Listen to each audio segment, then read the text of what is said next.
Pakistani reality TV show तमाशा के तमाशे कवल का जिस तरीके से टॉप 7 में उनकी जगह बनने के बाद जो सैफ की तरफ उनका बिहेवियर अचानक से एक 360 डिग्री टर्न उन्होंने लिया है, तो कवल का पूरा 7 वीक्स अगर मैं देखूं जर्नी उनकी, तो 6 वीक्स की जर्नी देखो तो 6 वीक्स में उनका एक पॉजिटिव कैरेक्टर रहा है, 7th वीक में आके उनका एक नेगेटिव कैरेक्टर की तरफ वो अब एंटर होने लगी है।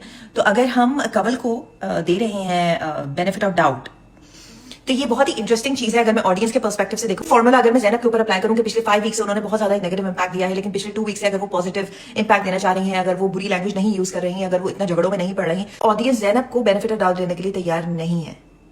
ये भी एक बहुत ही इंटरेस्टिंग पॉइंट ऑफ व्यू है, क्योंकि कवल ने अपना कैरेक्टर चेंज करके एक बिल्कुल ही नेगेटिव कैरेक्टर अपना लिया है। तो कवल को ये वर्ड्स क्यों नहीं बोले जा रहे कि तुम नागिन हो और तुम सपेला और तुम फला और तुम सांप और तुम फला और तुम फला।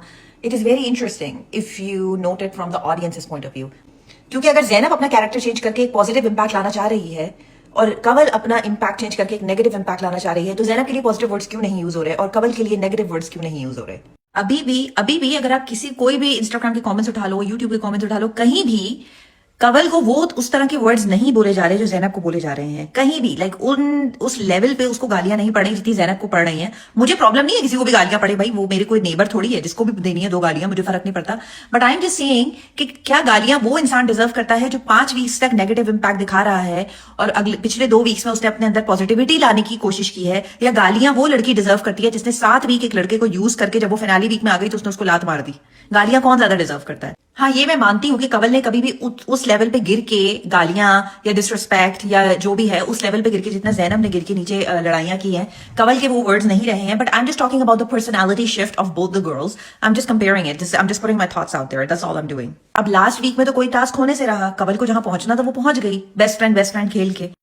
कवल और सैफ की दोस्ती तो गई भाई तेल लेने, ये तो खैर मुझे बहुत पहले से पता था कि ना सारा नीलम आइंदा आपको कभी सैफ के साथ नजर आएंगी। शो खत्म होने दें, आप लोग फिनाली होने दें, ना कभी सारा नीलम आपको सैफ के आसे पास नजर आएंगी और ना आपको कभी कवल सैफ के आसपास नजर आएंगी। जो लेटर आया था सैफ का, उसकी टोन से तो बहुत ही क्लियर था कि ये लड़की कभी इसके आसपास सांस भी लेती हुई नजर नहीं आएंगी। लेकिन अब तो बहुत प्लान्स थे इनके कि हम तो पेशावर जाएंगे, सैफ से मिलेंगे, भाभी से मिलेंगे। भाभी आप लोग को फटकने भी नहीं देंगे अपने घर के आसपास। मैं प्रोफेशनल लेवल पे बात नहीं कर रही, अगर कभी कोई तस्वीर आ जाए कवल और सैफ की किसी मॉर्निंग शो में या कहीं किसी और शो में, मैं उसकी बात नहीं कर रही। मैं पर्सनल लेवल पे, पर्सनल जैसे होता है दोस्त इकट्ठा होते हैं, मूवी नाइट या ब्रंच और एनीथिंग लाइक दैट, ये कभी भी नहीं होगा।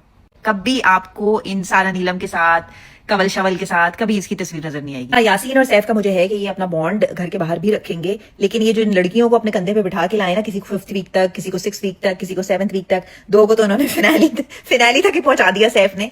ये बस यहीं तक का गेम है, दैट्स इट।